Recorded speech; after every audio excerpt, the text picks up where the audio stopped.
Welcome to the Hashimoto's Doctor podcast. You're now part of a growing community of people determined to take their health back through education and self-empowerment. But because of the healthcare system today, we don't have access to the types of healthcare that we want. So we have to do things differently. We've got to do things smarter, and we do that by becoming our own advocates. This podcast will give you the perspective and thoughts of one of the world's leading Hashimoto's doctors. So let's get started. Hey guys, Dr. Shook here. I hope you're doing well today. In today's podcast, what I want to talk to you guys about are 10 things that can cause leaky gut and that may worsen your Hashimoto's. And actually, guys, these things that can promote leaky gut may worsen any type of inflammatory condition, any autoimmune condition. But definitely, Hashimoto's is something that most of you follow me to learn more about and get my perspective and thoughts on it. So obviously I'm always trying to bring that information to you guys, but I want you to know that this doesn't just relate to Hashimoto's, okay?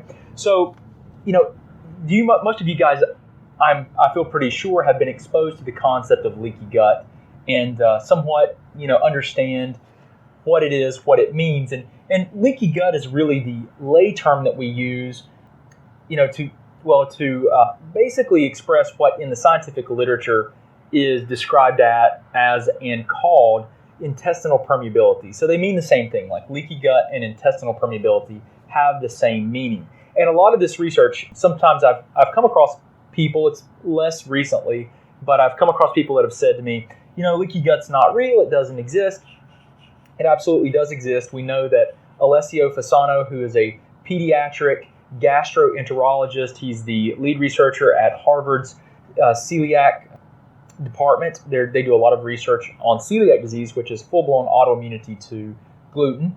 They have done a lot of the research that has provided us with insight into this permeability of the gut wall. So there are published studies on this. This is not pseudoscience. It's really interesting, though. A lot of people aren't aware of that, and a lot of doctors are not aware of that. So they really are very non-accepting and skeptical of it. And you know what? I respect that. There's absolutely respect that, and I respect the skepticism, but not negativity necessarily. But so anyway, the 10 things that can cause leaky gut and that could worsen an autoimmune or inflammatory process.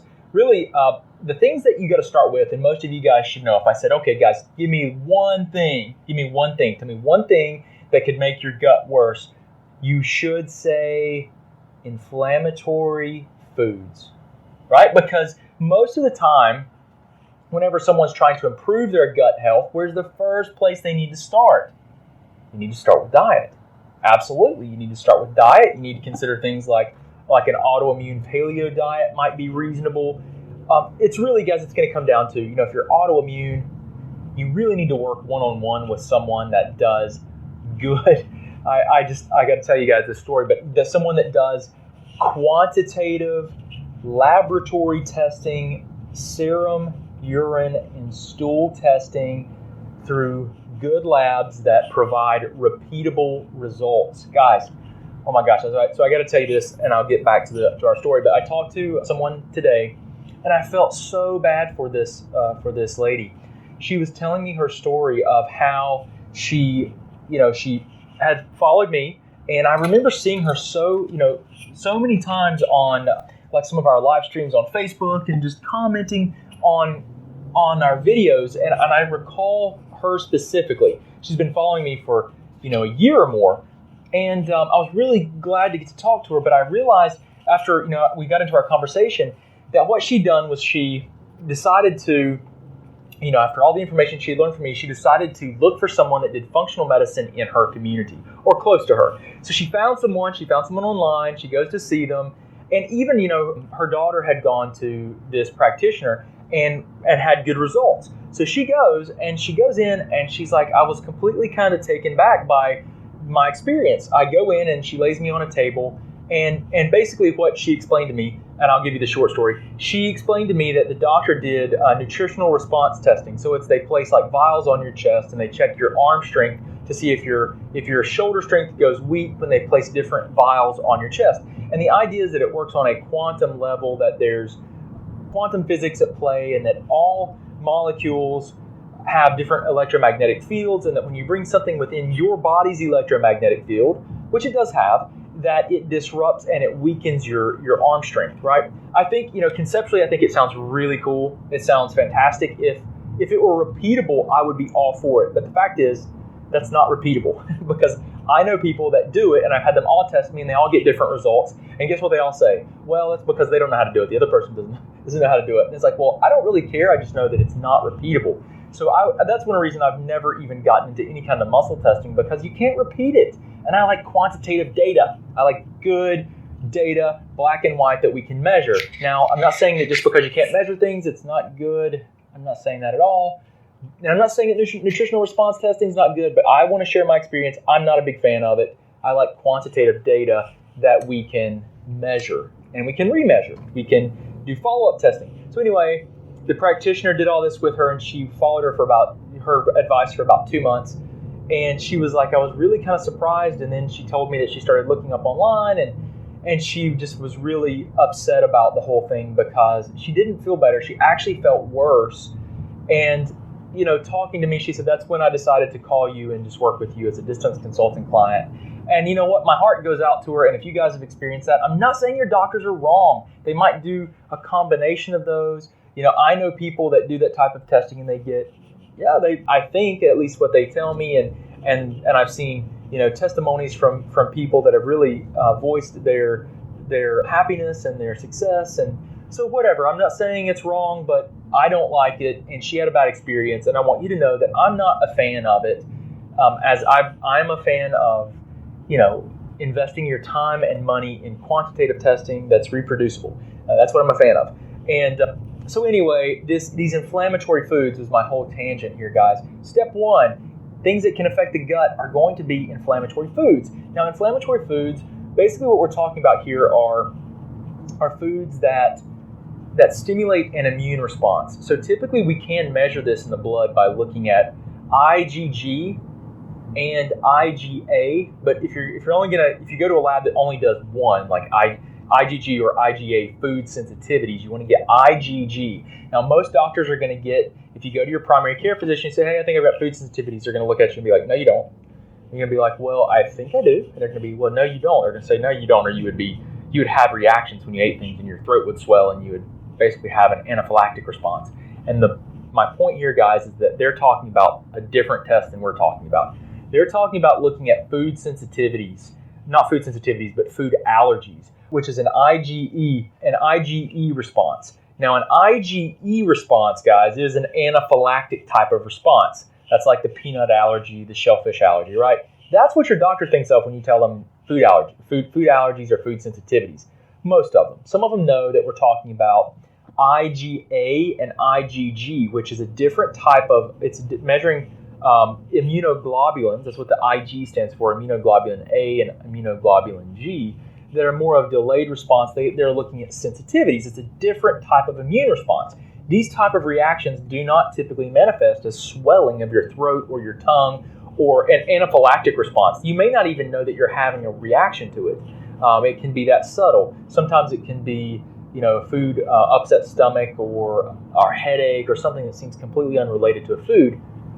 But my point is here, inflammatory foods, they trigger an immune response, and this can often perpetuate gut irritation and leaky gut. So that's step 1. Now, step 2 is going to be something like, an irritant of the gut. So excessive alcohol intake. Listen, guys, I hate to burst your bubble, but if you are dealing with autoimmunity, if you're dealing with poor health, and you are trying to improve it, you need to give up the alcohol for a while. You've got to, because it's a gut irritant.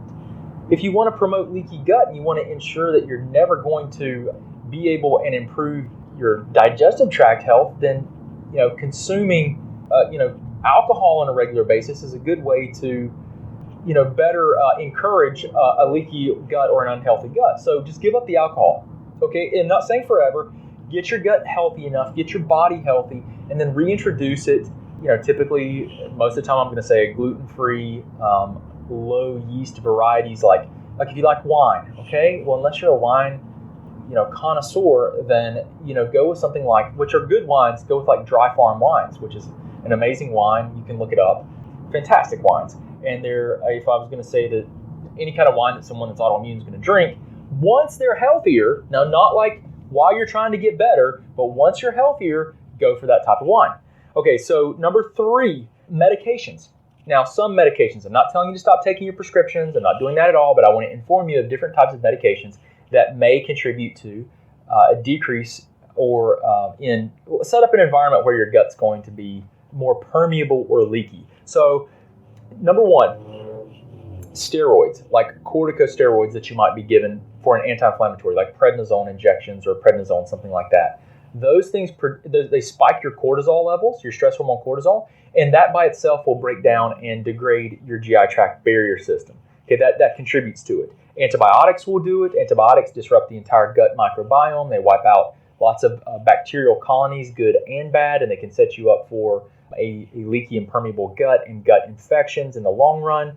Antacids decrease your stomach acid content, and what they end up doing is promoting an environment where you're more susceptible to yeast infections, bacterial infections, viral infections, parasitic infections. So those are all things to consider. Some things like the non-steroidal anti-inflammatories, the things that you might use for arthritis, those things are known, like you know this, but you may not realize that it's actually contributing to permeability of the gut or leakiness, but you know that they create ulcers, right? If you use NSAIDs for a prolonged period of time, that they can contribute to ulcers.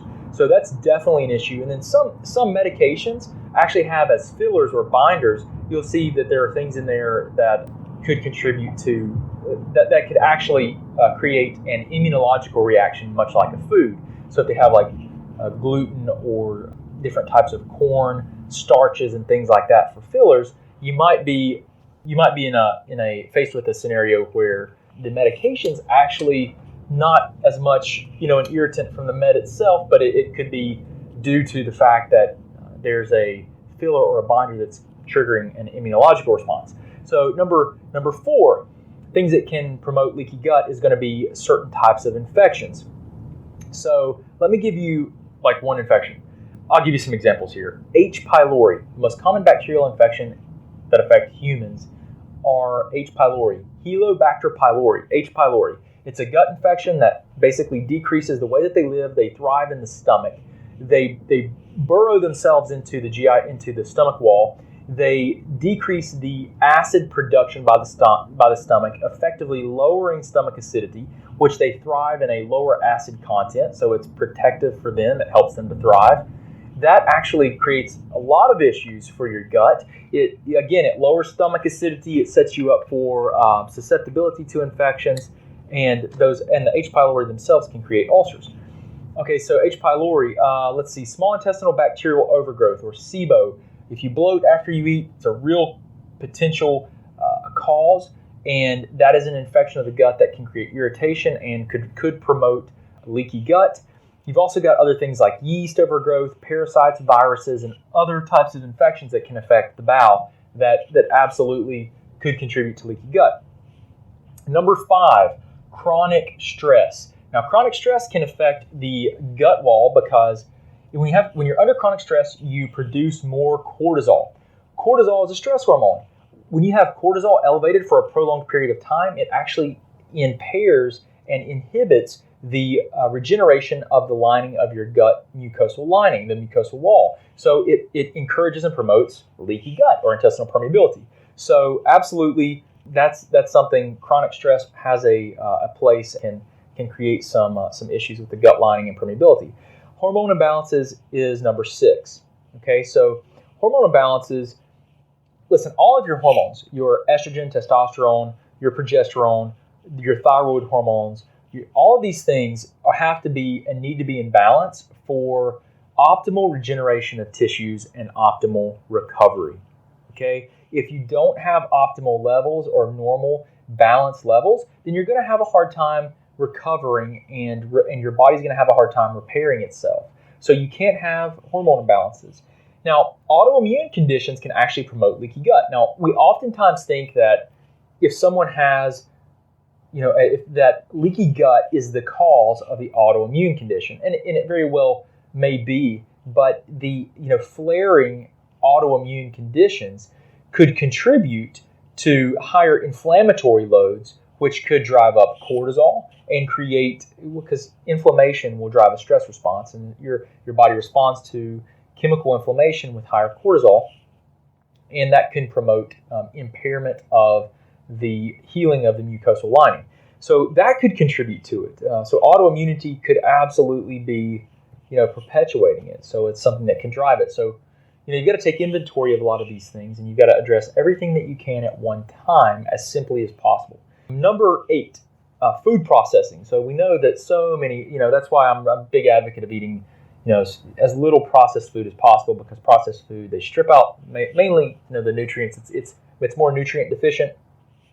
It has fillers and binders and additives that are usually not beneficial, that can absolutely work against your gut health.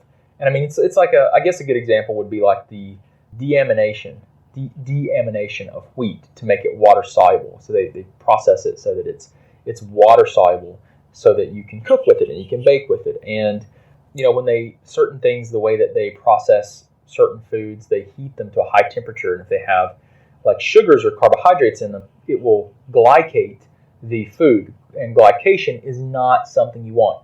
A good example of glycation is like, so if you brown, let's say you're pan frying chicken, right? You see it start to turn brown. Well, you're glycating that. You're denaturing the proteins, and you're creating, I guess a better example would be like French fries, actually, because French fries have high carbohydrate loads in them.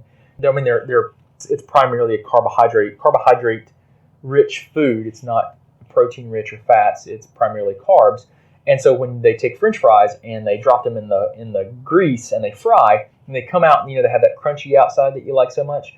Well, that crunchiness is actually glycated sugars that are crispy, and it's loaded with a bunch of, quite frankly, and I'm not going to use profanity, but it's bad. Okay, guys, it's toxic to you. A lot of the, if you guys have ever heard of acrylamide, it sounds like the word acrylic because it's similar, and it's formed when you heat carbohydrates to high temperatures. And it's a recognized carcinogen by the medical world, the conventional medical world. So it's a problem. And that's formed when you heat carbohydrates at high temperatures as well. So food processing is not good. And, they add food colorings and artificial flavors, and it's just inflammatory to so many people. So it's a good thing to keep out processed foods.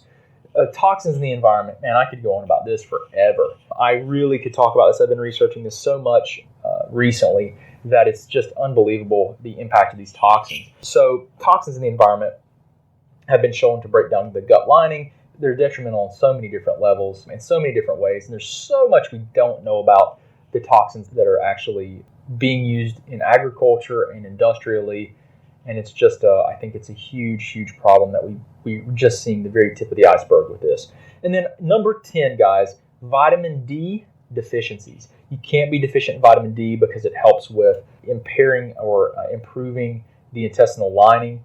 And it's really a critical, I talk about vitamin D as a hormone because it's a fat-soluble vitamin, but it acts in your body like a hormone. And it's very important for improving regulatory function of the immune system. So if you want to, if you're trying to dampen immune-based processes, which sometimes you want to do that, sometimes you don't want to do that. And guys, I want to tell you, as always, I'm not giving medical advice to you. You got to always talk to your physician before you make any changes. But, we're just talking, and this is informational in nature. You can consider using vitamin D, I should say, as a way to help regulate immune system function. I mean, almost everyone that I work with that has immune-based problems, like they're autoimmune, they're almost all deficient in vitamin D.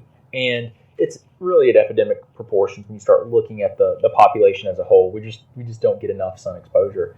But anyway, I want to share those 10 things with you, so let's go through them really quickly. You guys ready? Inflammatory foods, excessive alcohol, medications. Number 4 is infections. Number 5 is chronic stress. Number 6 are going to be hormonal imbalances. Number 7 are going to be autoimmune conditions. Number 8 is going to be processed foods. Number 9 are going to be toxins in the environment, and number 10 is going to be vitamin D deficiencies. These are all things that can contribute to leaky gut, that can worsen Hashimoto's, promote inflammatory conditions, and really worsen any autoimmune condition. So guys, I hope this has been helpful. I hope this has improved your day and given you better control and understanding of your health problems. It's my mission to help empower you so that you can be your own advocate. You can be an active participant in your healthcare. You can be a better partner with your doctors. And really, you can start to take your health back and be more responsible for yourself instead of, abdicating your care to someone else completely. Be a partner, right? That's what you've got to be today if you're going to really find what I think is true health.